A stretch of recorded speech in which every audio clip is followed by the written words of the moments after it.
नमस्कार दोस्तों, self study वाला पर आप सभी का स्वागत है। हम कर रहे हैं यूपीपीसीएस मेंस के लिए यूपी स्पेशल का complete course GS 5th and GS 6th paper. अकेला ऐसा सब्जेक्ट है जो 400 नंबर का आता है, बहुत ज़्यादा महत्वपूर्ण है।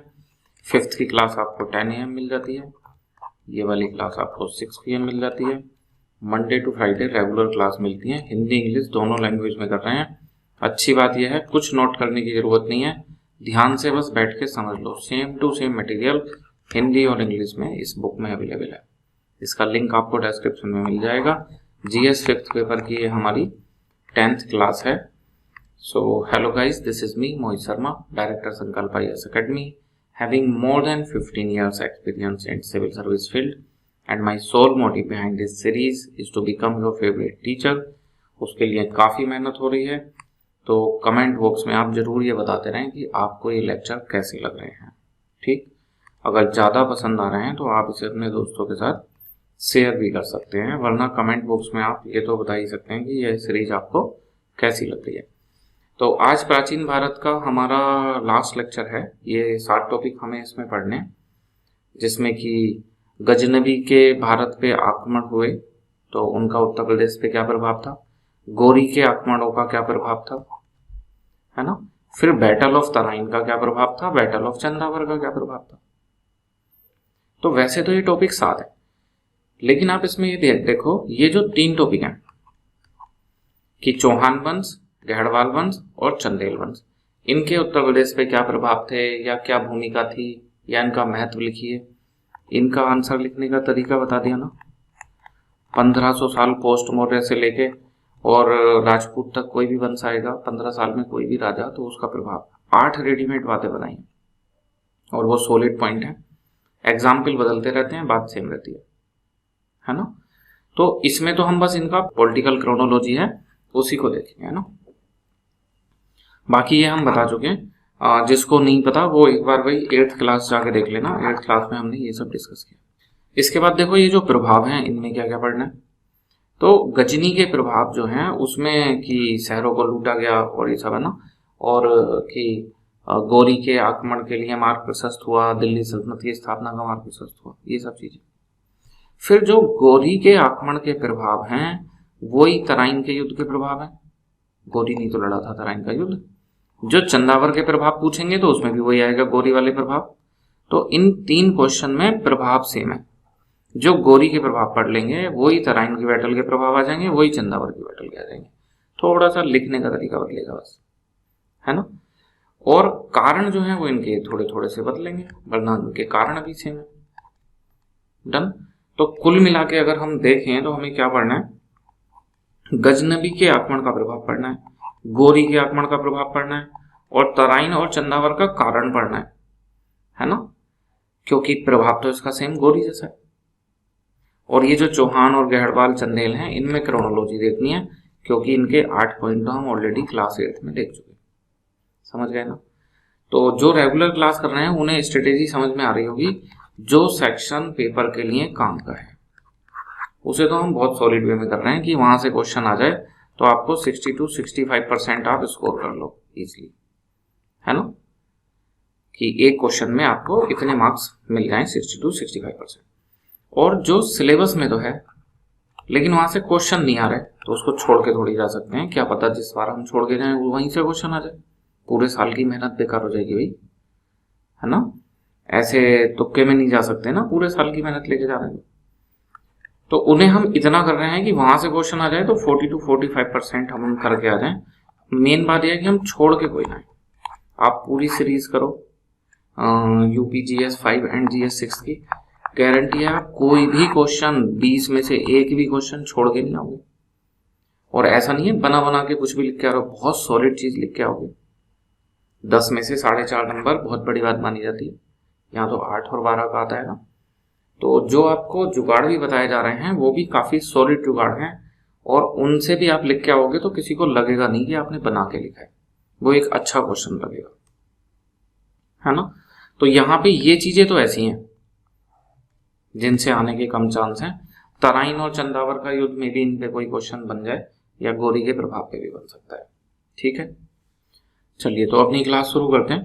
गौरी के प्रभाव, गजनी के प्रभाव देखते हैं सबसे पहले क्या हुआ है ना। तो इसमें क्वेश्चन आ जाए तो सबसे पहले शुरू में बताएंगे कि गजनी के आक्रमण मतलब क्या। तो 1000 से 1027 के बीच में अफगानिस्तान में शासक महमूद गजनी ने भारत पे 17 बार आक्रमण किए। इन आक्रमण का मुख्य उद्देश्य लूट था, है ना, प्लंडरिंग की वजह से आक्रमण किए जाते थे। और कुछ एक दो शहर के नाम लिख दोगे उत्तर प्रदेश के।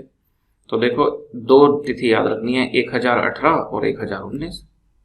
1018 में मथुरा, कन्नौज, बुलंदशहर और 19 में वाराणसी।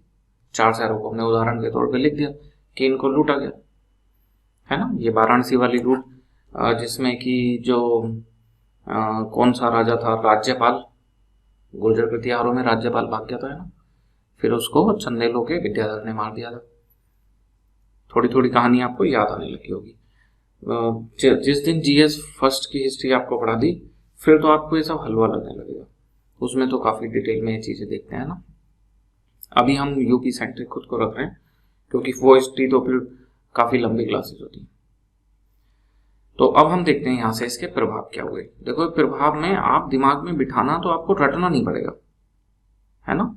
आप समझ लो क्या प्रभाव हो रहे हैं, क्यों हो रहे हैं। जैसे पॉलिटिकल प्रभाव तो आप सोच के बताओ, बार बार हमले होंगे तो जो यहाँ की बड़ी डायनेस्टी थी उस समय कौन थे, गुर्जर प्रतिहार, है ना। इसके बाद में फिर छोटे छोटे राजपूत आ जाएंगे जब गौरी के अटैक होंगे तो वो वीक हो जाएंगे पहले से, है ना। ऑब्वियसली किसी बड़ी शक्ति पे बार बार हमले होते रहेंगे तो वो कमजोर नहीं हो जाएगी पहले से। अब इसमें क्या याद रखना है, कमजोर हो जाएगी तो क्या होगा, उसके जो सामंत हैं जो उसके अंडर में हैं वो धीरे धीरे खुद को फ्री घोषित करना नहीं शुरू कर देंगे। राजा मजबूत होता है तो उससे डर के रहते हैं, अब डर खत्म हो गया तो खुद को स्वतंत्र राजा बनाने लग गए। गुर्जर प्रतिहारों को उन्हीं के एक सामंत ने फिर बाद में मार दिया उस राजा को। तो ये दूसरी line, rise of smaller Rajput kingdom, इसमें भी याद करने का कुछ नहीं है। हाँ, याद करने का जो है वो ये है कि जब आप लिखोगे कि अनेक राजपूत राज्यों का उदय हुआ तो उदाहरण तो बताओगे या ऐसी हवा में लिख दोगे। नंबर नहीं मिलेंगे हवा में लिखने से। कुछ लोगों को बस ये लिख देते हैं और उनको लगता है कि मैं तो बहुत बढ़िया पेपर लिख के आया, है ना, क्योंकि उन्हें समझ नहीं होती कि बढ़िया और घटिया में क्या अंतर है। तो आप यहाँ एग्जाम्पल लिखोगे कि कन्नौज के गहड़वाल आ गए, बुंदेलखंड में चंदेल आ गए और पश्चिमी यूपी में चौहान आ गए। एक्चुअल में दिल्ली के चौहान फेमस हैं लेकिन हम दिल्ली नहीं पढ़ रहे हैं, हम तो यूपी पढ़ रहे हैं। तो यूपी में चौहान कहाँ थे, पश्चिमी उत्तर प्रदेश में, है ना। तो इसलिए हम पश्चिमी उत्तर प्रदेश लिखेंगे। और एग्जाम्पल ही तो लिखने हैं, किसने कहा है कि 3 लिखो, आप 2 से ही काम चला लो, है ना। और इससे क्या हुआ, राजा कमजोर हो गया।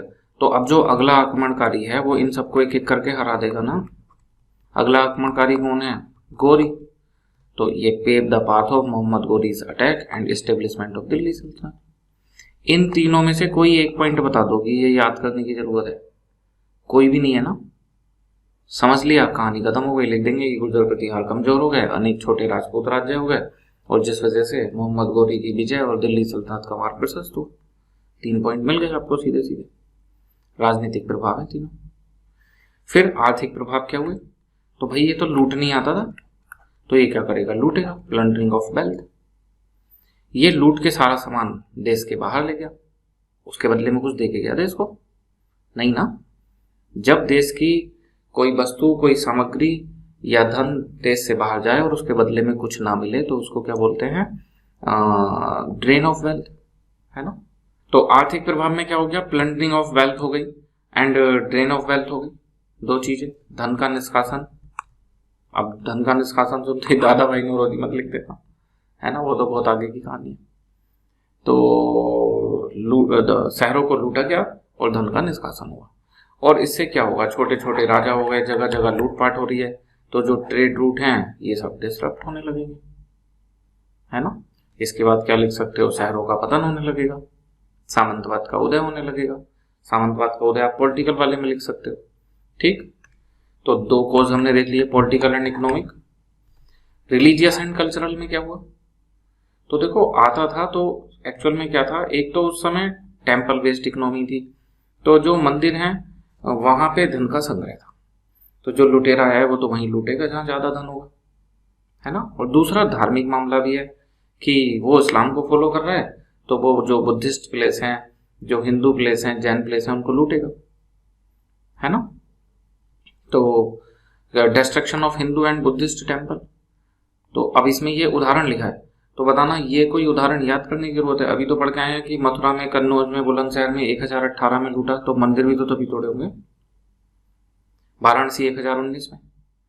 और ये आप इसको और मतलब तर्कशील बताने के लिए कि आप हवा में नहीं लिख रहे, आपके पास कुछ इसके पीछे सबूत है, आप इसका नाम लिख सकते हो कि Alberuni mention destruction of grand Vishnu temple at Mathura. Mathura वाला जो मंदिर तोड़ा गया है अलवरुणी, उसकी चर्चा करिए, ठीक है ना। कल्चरल स्टैग्नेशन हो गया। बताओ, जो बड़े बड़े राजा थे उनके पास धन होता था, तो उनके अंडर में कोई लेखक है ना, कोई आर्टिस्ट है, तो वो अलग अलग काम कर रहे हैं, उन्होंने उनको संरक्षण दिया हुआ है, उनको पैसा दे रहे हैं। अब वो कोई आ रहा है इनको लूट के चला गया, तो ये दे पाएंगे इन सबको संरक्षण, इनको पैसा? और नहीं मिलेगा तो फिर ये इन्हें काम छोड़ के कुछ और खेती करनी पड़ जाएगी।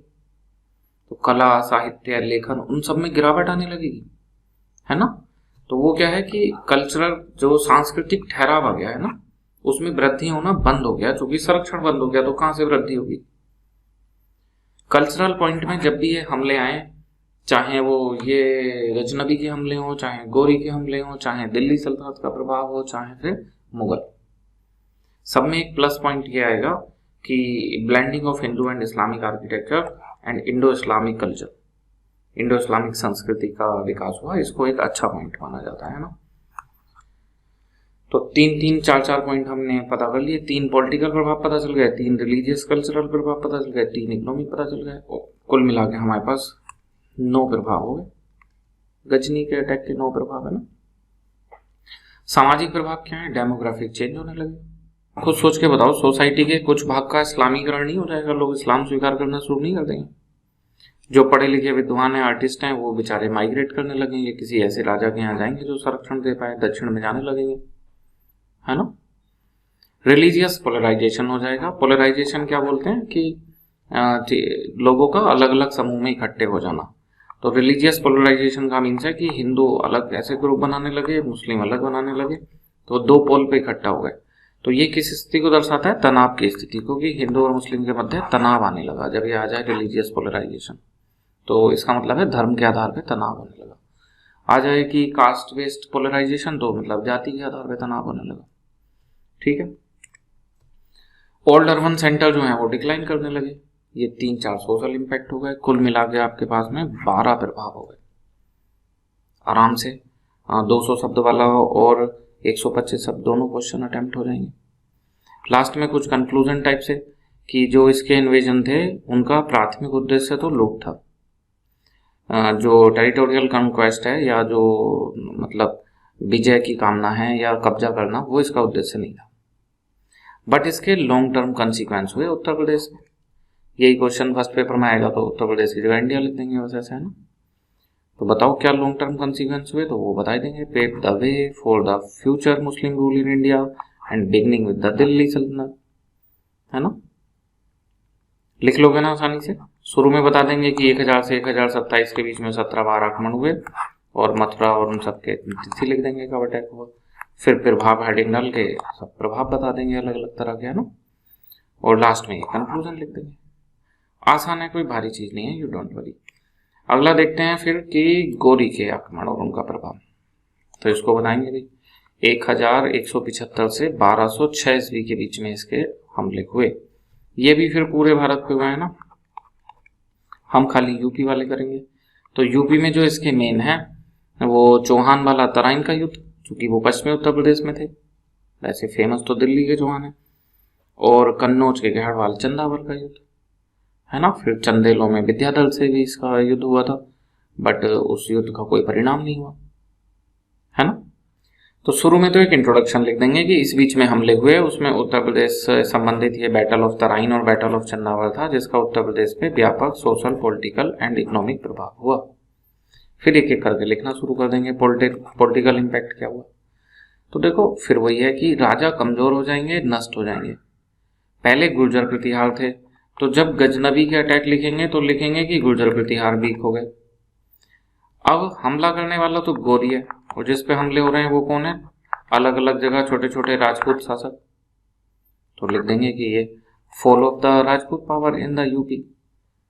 तो ये राजपूत पावर में कहाँ पे कौन, तो वेस्टर्न यूपी में चौहान, कन्नौज में गहड़वाल एंड बुंदेलखंड में चंदेल।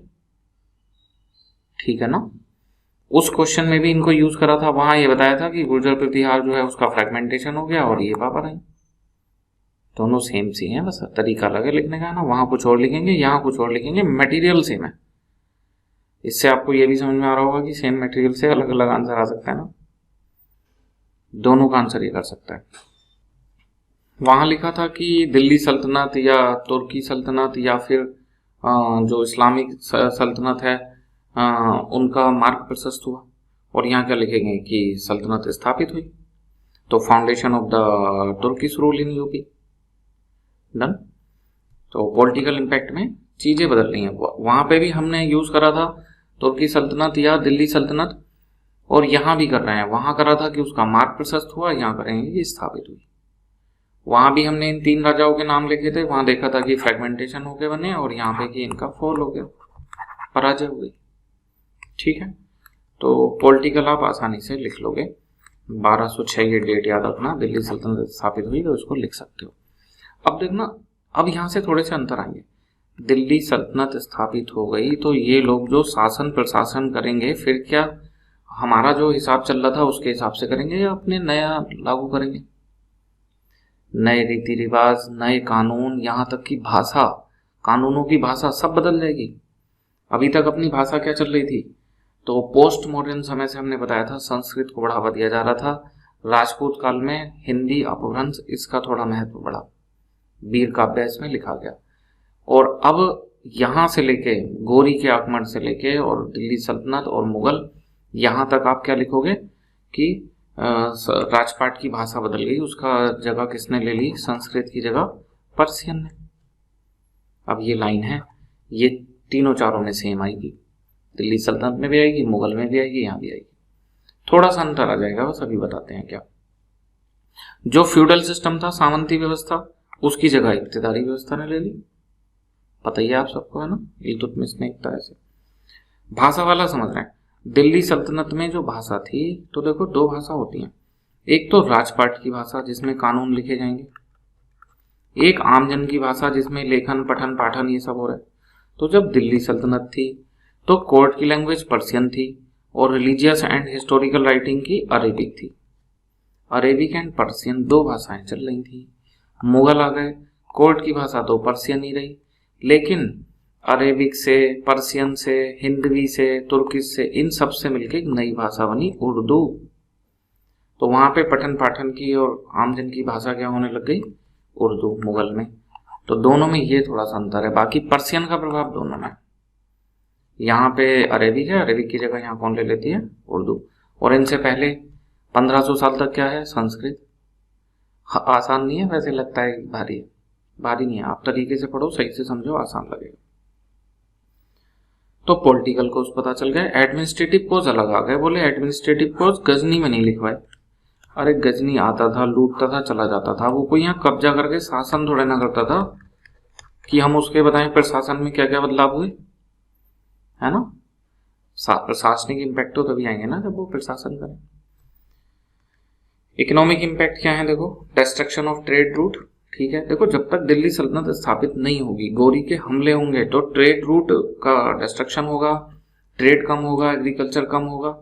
लेकिन एक बार जब दिल्ली सल्तनत स्थापित हो जाएगी तो उल्टा होने लगेगा, ट्रेड रूट फिर से एस्टेब्लिश होने लगेंगे एंड जो ट्रेड है बढ़ने लगेगा, अर्बनाइजेशन बढ़ने लगेगा, इरिगेशन की नई नई टेक्निक आएंगी, गियर सिस्टम आएगा, तो फिर सिंचाई व्यवस्था से कृषि में भी सुधार होगा।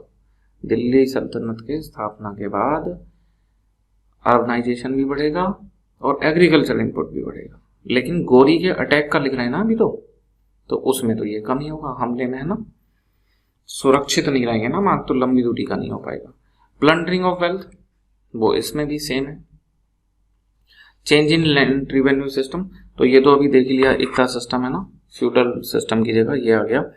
And local Hindu landlord replaced by the Turkish iqtadar. जब इक्तेदारी आ गई तो क्या ऐसा थोड़ा ना जो पहले सामंत था उसी को इक्तेदार बना देंगे, समाज में नया अभिजात्य वर्ग बनेगा उनकी इक्तेदारी या सामंती व्यवस्था जो है वो सामंत, उससे अधिकार छीन लिए जाएंगे और किसी तुर्किश व्यक्ति को अधिकार दिए जाएंगे, है ना। तो एक व्यवस्था भी बदल रही है, सामंती की जगह इक्ता व्यवस्था, और वो सामंत भी बदल रहा है। सामंत अभिजात्य वर्ग था, तो मतलब नया अभिजात्य वर्ग का उदय हुआ, ये भी आप लिख सकते हो, सोशल वाले में लिख सकते हो, है ना। धार्मिक प्रभाव क्या हुए हैं, तो ये सेम हो जाएगा, destruction of Hindu and Buddhist religious centre, introduction of Islamic architecture, and Turkish ruler brought Persian and central Asian architecture influence. तो ये पॉइंट तो सेम ही है ना, जब वो आए तो उनके साथ में पर्सियन, सेंट्रल एशियन, पर्सियन ये देखो जैसे आप समझ लो थोड़ा सा तो याद आसान हो जाएगा, ये भारत हो गया, पाकिस्तान हो गया, ईरान हो गया, ईरान वाले इलाके को क्या बोल रहे थे उस समय, पर्सिया। तो जब वो आए तो यहाँ के भी इन्फ्लुएंस आए भारत में कला स्थापत्य में, और जो सेंट्रल एशिया है वो इधर वाला ऊपर कजाकिस्तान, उज्बेकिस्तान, ताजिकिस्तान, तुर्कमेनिस्तान, है ना, जो चार पांच राज्य हुए हैं, तो वहाँ के इन्फ्लुएंस भी आए। ठीक, तो लोकेशन आपको पता होगी, दिमाग में इमेज रह जाएगी तो आप लिख लोगे। ब्लेंड हुआ, इंडो इस्लामिक कल्चर बना, तो ये बता चुके हैं। ये नई बातें हो रही है ना, वहाँ भी थोड़ा इस्लामीकरण शुरू हो गया था, जब कुछ जनता इस्लाम अपनाने लगी थी, तो वो सेम यहाँ पे भी है, spread of Islam in UP, अब थोड़ा ज़्यादा तेजी से होने लगेगा। रिलीजियस पोलराइजेशन, धर्म के आधार पे तनाव, वो तब भी था और अब भी है। यहाँ नया आ गया देखो, emergence of Muslim settlement, Lucknow, Allahabad, Jaunpur, ये मुस्लिम सेटलमेंट के गढ़ बनने लगे। लखनऊ को तो अभी भी है ना कि अवध का शासन बना था, वहाँ पे गंगा जमनी तहजीब, बड़ा इमाम बाड़ा, छोटा इमाम बाड़ा, ये इन सब चीज़ों के लिए अभी फेमस है। वो दिखा रहा है कि पहले ये जो एक मुस्लिम सेटलमेंट का गढ़ था। डन, तो हमने एडमिनिस्ट्रेटिव देख लिए, रिलीजियस देख लिए, पॉलिटिकल देख लिए, सोशल इम्पैक्ट क्या है, इंडो इस्लामिक कल्चर आ गया, migration and demographic change, Hindu feudal lords की पावर चली गई, उनकी जगह तुर्किश को पावर मिल गई। इसका मतलब एक नया अरिस्टोक्रेटिक क्लास या क्या बोलेंगे अभिजात्य वर्ग का उदय हुआ। और एक ये है, कुछ राजपूत यहाँ से माइग्रेट करके राजस्थान, डेक्कन की तरफ चले गए, और 200-300 साल के बाद में जाके वो फिर अलग अलग नाम से है ना, फिर से वो एक शासन व्यवस्था में आए। ठीक, जैसे जो मराठे हैं उन्होंने भी माइग्रेट करा था, 200-300 साल तक वो उनकी कई पीढ़ियां ऐसी खेती करती रहीं, और बाद में धीरे धीरे करके उन्होंने कुछ घोड़े इकट्ठे करे और वो फिर से सैन्य व्यवस्था में आ गए, फिर उन्होंने साम्राज्य स्थापित कर दिया, है ना। तो यहाँ से माइग्रेट करके इधर उधर लोग गए थे। ये हमने सोशल इम्पैक्ट देख लिए। मिलिट्री इम्पैक्ट भी है कि ये लोग आए तो नई तरह की सेना ऐसे आ गई है ना, और सैन्य पद्धति नई तरह की आ गई।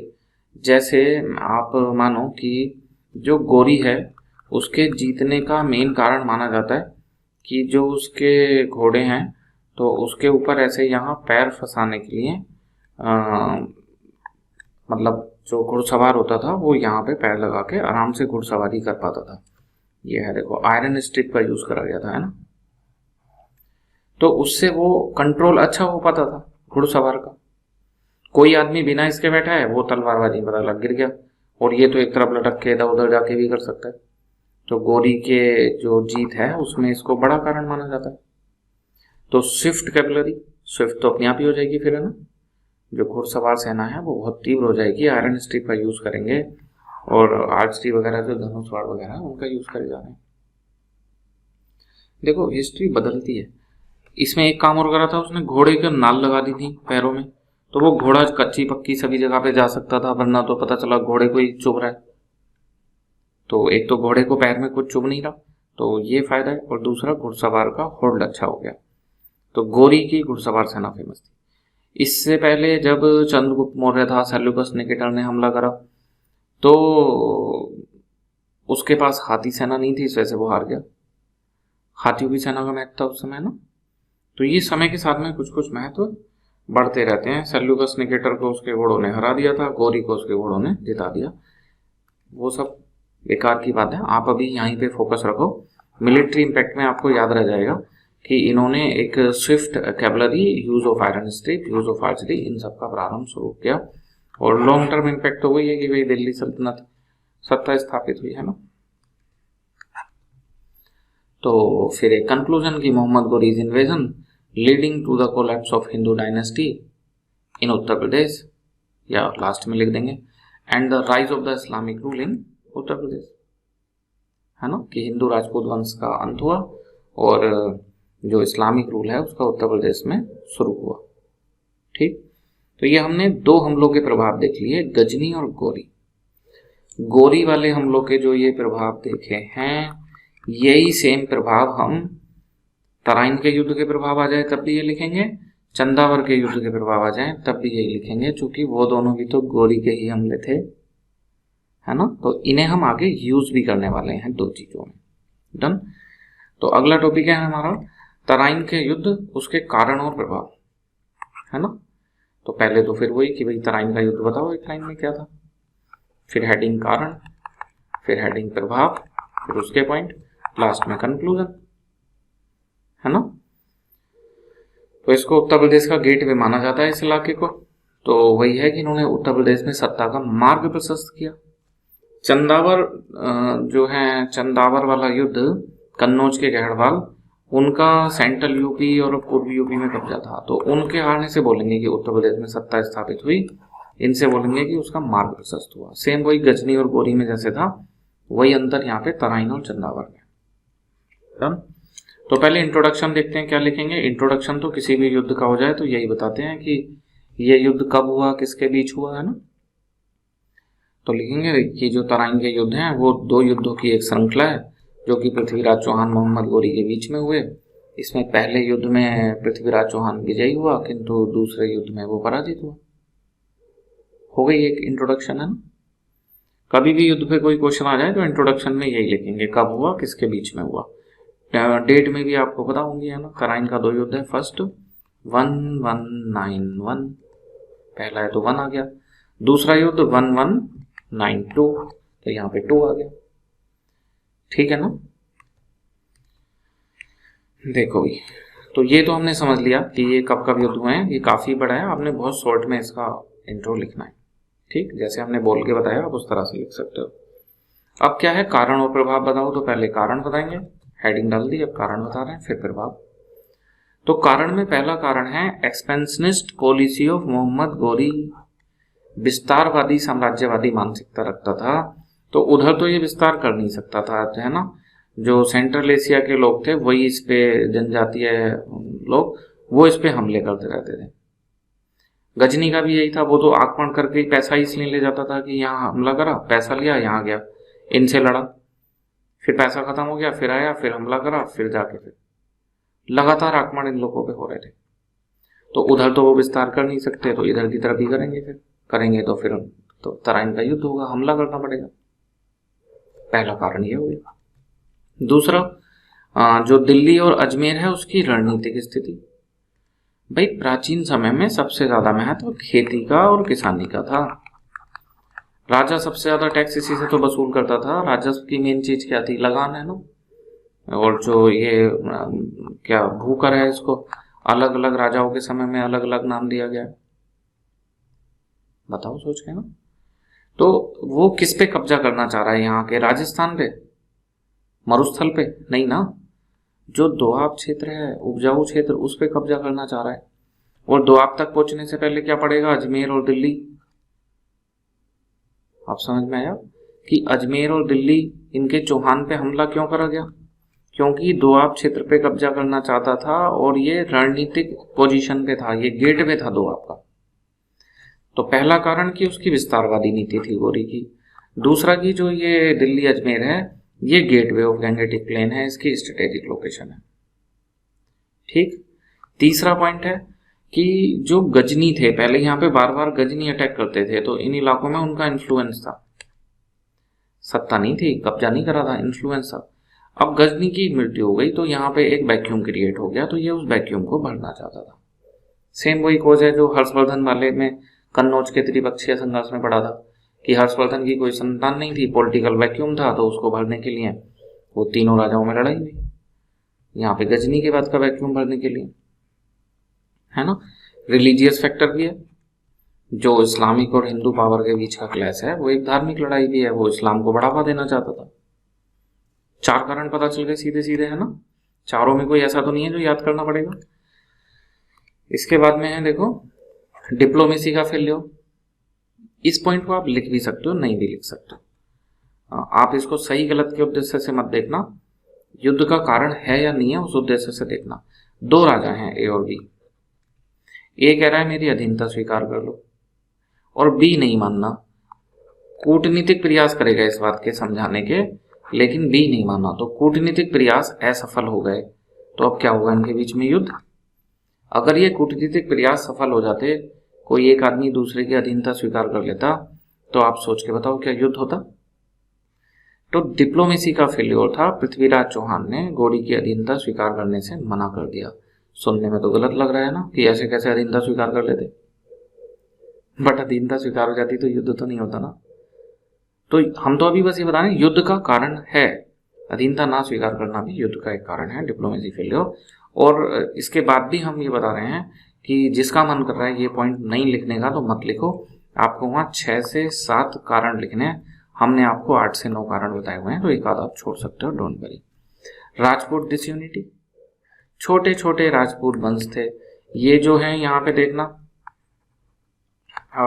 एक मिनट, ये वाले राजा कौन है, कन्नौज के गहड़वाल, ये दिल्ली के चौहान, इनमें अपनी लड़ाई चल रही है। यहाँ का राजा जयचंद, यहाँ का पृथ्वीराज चौहान, जयचंद की बेटी संयोगिता से विवाह हुआ है, तो इनमें आपसी युद्ध है ना। अगर गौरी को पता हो कि यहाँ पे आपसी एकीकरण है और ये बल्कि बड़े राजा हैं, कोई संघ है, तो वो हमला ही नहीं करेगा। राजा युद्ध करने से पहले पूरी संभावनाएं देखता है ना, जीतने की संभावना है तो युद्ध करेगा, वरना नहीं करेगा। तो अगर राजपूत यूनिटी होती तब ये युद्ध होता ही नहीं, गौरी हमला ही नहीं करता, राजपूत डिसयूनिटी थी, इस वजह से तराइन का युद्ध हुआ, ये भी एक कारण। इकोनॉमिक मोटिव भी है भाई, वो लूटना चाहता था, है ना। क्यों लूटना चाहता था, उसको अपने यहाँ पे धन की जरूरत थी, क्योंकि जो हमले हो रहे थे उनसे बचना था, है ना। ये दोनों पॉइंट तो सेम ही हो गए, तो इनको आप मर्ज कर देना।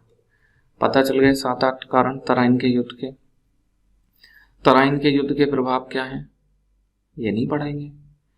मोहम्मद गौरी के आक्रमण के प्रभाव लिख देना, सेम टू सेम काम चल जाएगा, है ना। तो बस कंक्लूजन देख लो, इस क्वेश्चन में क्या लिखेंगे। क्वेश्चन आ जाए तराइन के युद्ध के कारण एवं प्रभाव लिखो उत्तर प्रदेश पर, तराइन के युद्ध के कारण और उत्तर प्रदेश पर प्रभाव लिखो। तो पहले इंट्रोडक्शन की तराइन के युद्ध 2 युद्धों की श्रृंखला थी जो पृथ्वीराज चौहान मोहम्मद गौरी के बीच में 1191-1192 में हुए। प्रथम युद्ध में पृथ्वीराज चौहान विजयी हुए, द्वितीय में पराजित हुए। फिर हेडिंग डाल दी कारण, जो अभी बताए हैं उसमें से 6-7 कारण फटाफट लिख दिए। फिर हेडिंग डाली प्रभाव, मोहम्मद गौरी के युद्ध के जो प्रभाव बताए थे उसमें से 6-7 लिख दिए। फिर लिख दिया कंक्लूजन, बन गया आपका सुंदर सा आंसर। तो कंक्लूजन में क्या लिखते हैं तराइन के युद्ध से, कि उत्तर प्रदेश में मुस्लिम सत्ता स्थापित हो गई।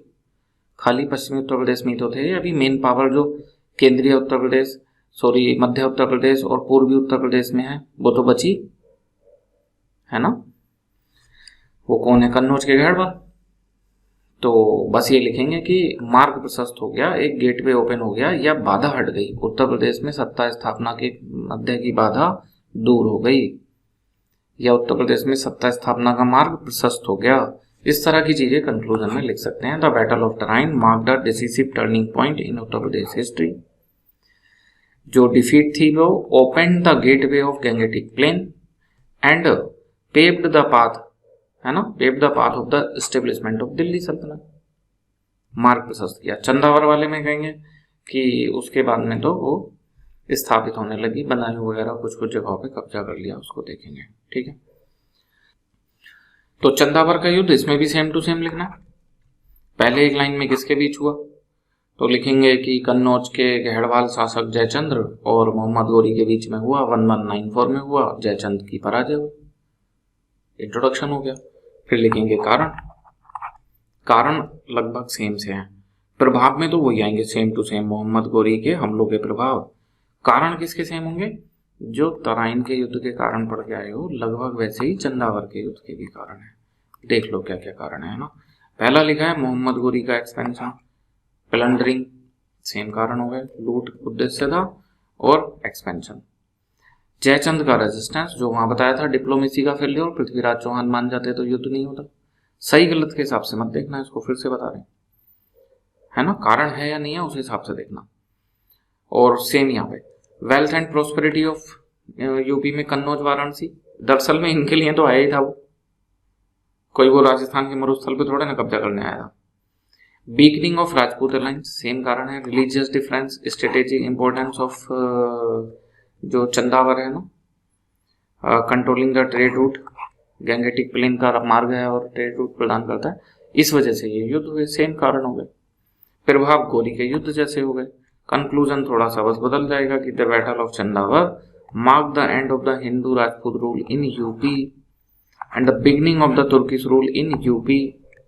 और इसी के बाद फिर 1206 में तो फिर भारत में दिल्ली सल्तनत की स्थापना हो जाएगी। डन। तो हमने गजनबी के आक्रमण के प्रभाव पढ़ लिए, गोरी के आक्रमण के प्रभाव पढ़ लिए, हमने तराइन का युद्ध पढ़ लिया, हमने फिर चंदावर का युद्ध पढ़ लिया, है ना। अब क्या बचे, ये 3 राजा। तो इन 3 राजाओं में 8-8 प्रभाव हमें पता है, बस इनकी पॉलिटिकल क्रोनोलॉजी तो देखनी है। तो सबसे पहले हैं दिल्ली के चौहान। दिल्ली के चौहान है, ये मेन शासक इनका अजमेर है। फिर इन्होंने दिल्ली के तोमरों को हरा के उन पे भी कब्जा कर लिया, तो ये दिल्ली के चौहान बन गए। पश्चिमी उत्तर प्रदेश इनके कब्जे में आता था। तो पहले तो हम इनका विस्तार ही लिखेंगे कि भौगोलिक विस्तार कहाँ था, तो कि पश्चिमी उत्तर प्रदेश में था। इतना ही लिख पाओगे, इतना डिटेल में आप लिख नहीं पाओगे कि यमुना दोआब है, मेरठ, बुलंदशहर, बदायूं, अलीगढ़, बस आप यही लिख पाओगे कि इनका विस्तार पश्चिमी उत्तर प्रदेश में था, है ना। और जो ईस्टर्न एंड सेंट्रल यूपी हैं वहां पे कौन थे, कन्नौज के गहड़वाल। रूलर देख लो कौन कौन से हैं, तो एक विग्रहराज फोर्थ हो गया, है ना, दिल्ली तक इसने अपना प्रभाव जो है उसको बढ़ा दिया। और संस्कृत लिटरेचर का वो था, और हरिकेली नाटक जो है इसको लिखने के लिए फेमस है। शायद कौन सा मंदिर है उसकी दीवार पे इस नाटक को लिखा गया था, है ना। पृथ्वीराज चौहान, ये तो पढ़ ही रहे हो आप। तराइन का युद्ध, पहले इंटरनल कन्फ्लिक्ट है संयोगिता वाला, कन्नौज के गहड़वाल के साथ में, है ना, जयचंद के साथ में, और ये संयोगिता या संयुक्ता वाला, है ना। और दूसरा फिर तराइन के युद्ध है, उनके लिए ये फेमस हो गया, बैटल ऑफ तराइन। ठीक। सिग्निफिकेंस क्या था, इन्होंने एक पॉलिटिकल ब्रिज के रूप में काम करा दिल्ली सल्तनत एंड जो राजपूत रूल है उसके बीच में। हमें से बताया राजपूत रूल खत्म हुआ, दिल्ली सल्तनत आई, तो इनके बीच में एक पॉलिटिकल ब्रिज ही बने ना, तो इसकी भी जरूरत नहीं है। सिग्निफिकेंस आएगा तो आप वही 8 पॉइंट लिखोगे जो हमने आपको बताए हैं, तो उनसे काम चल जाएगा। 1-2 राजाओं के नाम, विग्रहराज चतुर्थ और पृथ्वीराज चौहान तृतीय, वो हमने याद कर लिए, वो कहीं काम आ जाएंगे। कन्नौज के गहड़वाल, ये सब तो पता ही है, 11वीं-12वीं शताब्दी के मध्य में थे, है ना। 1-2 राजाओं के नाम याद कर लेते हैं। तो देखो, एक राजा हो गया चंद्रदेव, इसने अपना कन्नौज, वाराणसी, अयोध्या इन जगह तक जो कंट्रोल है वो उसको बढ़ावा दिया। डन। अगला हो गया गोविंद चंद्र, इस वंश का सबसे शक्तिशाली राजा था गोविंद चंद्र। डन। और ईस्टर्न यूपी, बिहार, यहाँ तक इसने कुछ कब्जे कर लिए। इसके दरबार में लक्ष्मीधर फेमस था, इसकी किताब करवाई थी, है ना।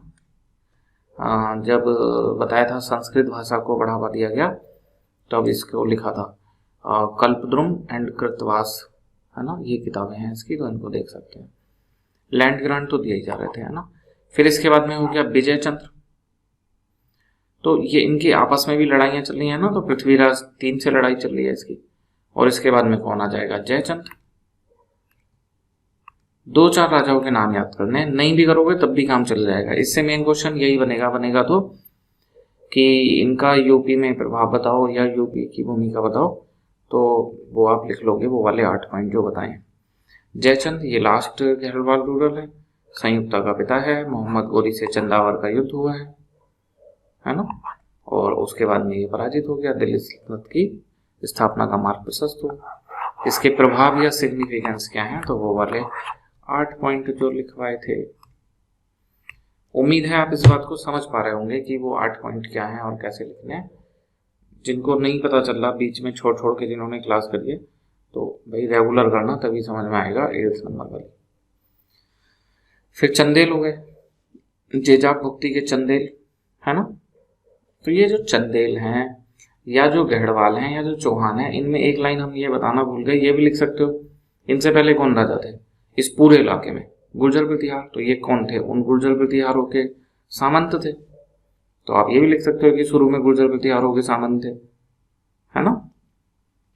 तो इनमें कौन हुआ पहला जो स्वतंत्र राजा बना?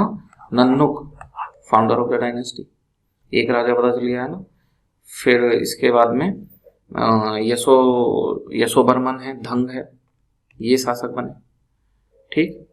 बाकी इनकी 3 कैपिटल हैं, महोबा, खजुराहो एंड कालिंजर। तो उसके लिए ये फेमस है। इसमें से देखो जो ये वाली कैपिटल है महोबा और कालिंजर, ये तो उत्तर प्रदेश में है, बांदा डिस्ट्रिक्ट में। और जो महोबा तो अपने आप में डिस्ट्रिक्ट है ना। तो ये भी अपने काम पे, चंदेल वाले में ये भी लिख सकते हैं। और ये जो डायनेस्टी है वो इस समय के कला साहित्य इन सबके हिसाब से गोल्डन एज मानी जा रही है। तो पता ही है आपको खजुराहो के चंदेल मंदिर है ना, कि खजुराहो के मंदिर किसने बनवाए? चंदेलों ने। वो फेमस है, वो जो नागर शैली की उप शैली है, गुजरात में शैली है, फिर ये खजुराहो में शैली है, उड़ीसा में शैली है, तो उसकी ये एक प्रमुख उप शैली है। नागर स्टाइल की खजुराहो के मंदिर है ना। मूर्तियों का बहुत ज्यादा प्रयोग इसमें करा गया और साइज में काफी बड़े मंदिर बनाए गए। इसके इम्पैक्ट वगैरह आ जाएंगे तो इसमें भी सेम टू सेम कर दें। तो इतना करके हमारा उत्तर प्रदेश का प्राचीन इतिहास कंप्लीट हो गया। आप सबको बहुत बहुत शुभकामनाएं। अगर आपने ये पूरी लेक्चर सीरीज करी है तो आपने बड़ा अच्छा काम किया है, क्योंकि इन लेक्चर में कोई चुटकुला नहीं सुनाया जाता, कोई गाना नहीं सुनाया जाता, कोई डांस करके नहीं दिखाया जाता, तो फिर कैसे आनंद आए? बड़ा मुश्किल है लेक्चर करना, है ना। तो ये बड़ा कठिन काम है, बहुत जो मेहनती स्टूडेंट हैं वही ऐसे देख और सुन पाते हैं। बट स्टूडेंट को चुटकुले पसंद आ रहे हैं तो इसका ये मतलब तो नहीं है कि क्लास छोड़ के चुटकुले सुनाए जा सके। जो सीरियस स्टूडेंट है वो जानता है कि पढ़ने से नंबर आएगा, तो भाई यहाँ तो केवल पढ़ाया जाता है ना। जोक चुटकुले इन चीज़ों में समय बर्बाद नहीं करा जाता। 1 लाख लोगों को नहीं पढ़ाएंगे, 1000 को पढ़ाएंगे, 100 को पढ़ाएंगे, लेकिन जैसे पढ़ाया जाता है वैसे पढ़ाएंगे। क्लास को मजाक नहीं बनने देंगे, है ना, कि 1 लाख बच्चे आए उसके लिए जोक चुटकुले सुनाए जा रहे हैं, उसकी कोई ज़रूरत नहीं है। जो सीरियस कैंडिडेट होंगे वो पढ़ाई का महत्व समझेंगे और वो इसको देखेंगे। ठीक। तो एक और बात है इसमें, प्राचीन इतिहास जैसे पूरा हो गया, तो एज ए टीचर हम ये जानते हैं कि रिवीजन का बहुत ज़्यादा महत्व है। आप रिवीजन नहीं करोगे तो आप कितनी मेहनत कर लो सब बेकार है। और ये हमारी शुरू से स्ट्रेटेजी रही है कि हम कुछ भी चीज़ स्टूडेंट के भरोसे नहीं छोड़ते। जो उनके भरोसे छोड़ दो वो उसी में मतलब कुछ ना कुछ गड़बड़ करते हैं, है ना। तो रिवीजन की भी क्लास होगी। प्राचीन इतिहास आपका कंप्लीट हो गया।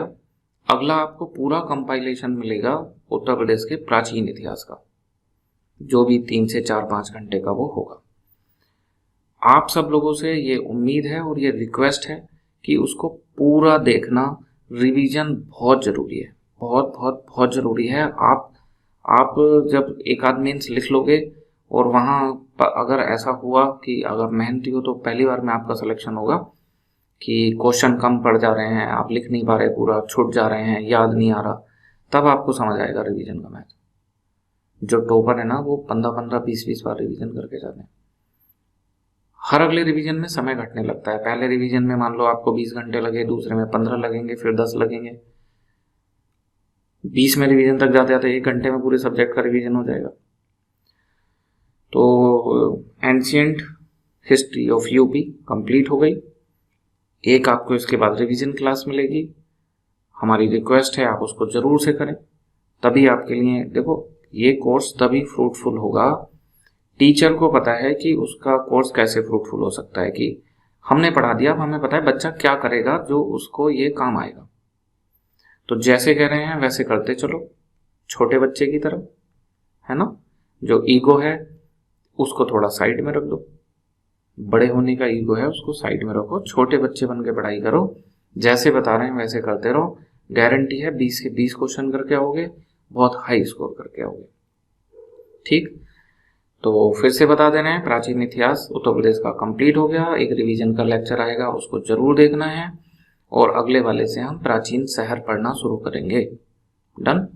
तो आज इस लेक्चर में इतना ही। जय हिंद, जय भारत।